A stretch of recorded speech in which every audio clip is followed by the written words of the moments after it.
नमस्कार दोस्तों, आज के इस मोटिवेशन वीडियो में मैं आपसे बात करने वाला हूं आस्था के बारे में कि आस्था है क्या, आस्था को कैसे विकसित किया जाए।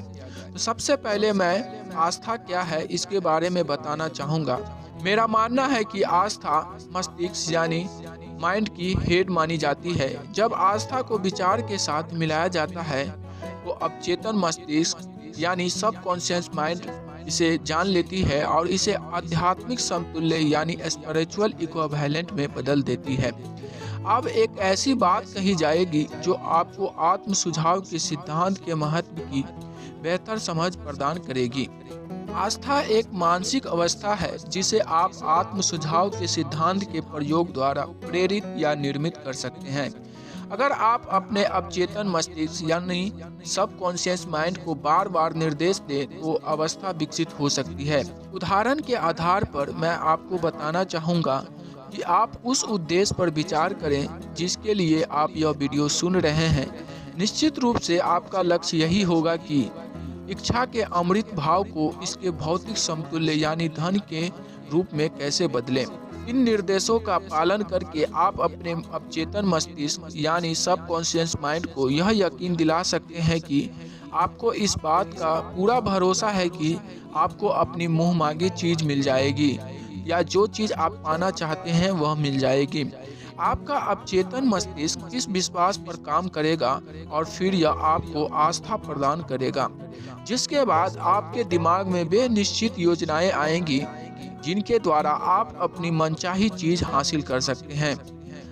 मैंने आपको पहले भी कहा है, आस्था एक मानसिक अवस्था है जिसे आप अपनी इच्छा के अनुसार विकसित कर सकते हैं, परंतु तभी जब आप सभी 13 सिद्धांतों के बारे में जान पाएंगे।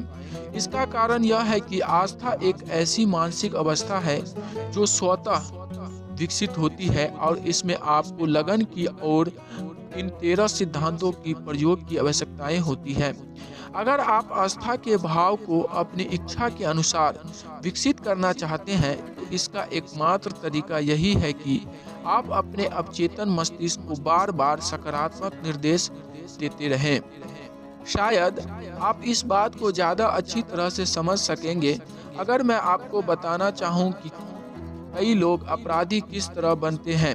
मेरा मानना है कि जब लोग पहली बार अपराध के संपर्क में आते हैं तो वे इससे नफरत करते हैं, परंतु वे कुछ समय तक अपराध के संपर्क में रहते हैं तो वो इसके आदी हो जाते हैं, यानी इसकी आदत लग जाती है और इसे सहन करने लगते हैं। अगर वे ज़्यादा लंबे समय तक अपराध के संपर्क में रहे तो वे आखिरकार इसमें शामिल हो जाते हैं और इससे प्रभावित हो जाते हैं।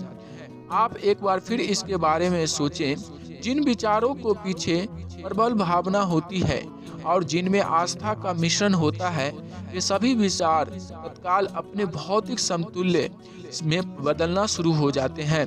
मेरा मानना है कि भाव या विचारों का भावनात्मक पक्ष वे तत्व हैं जो विचारों को जीवन या सक्रियता देते हैं।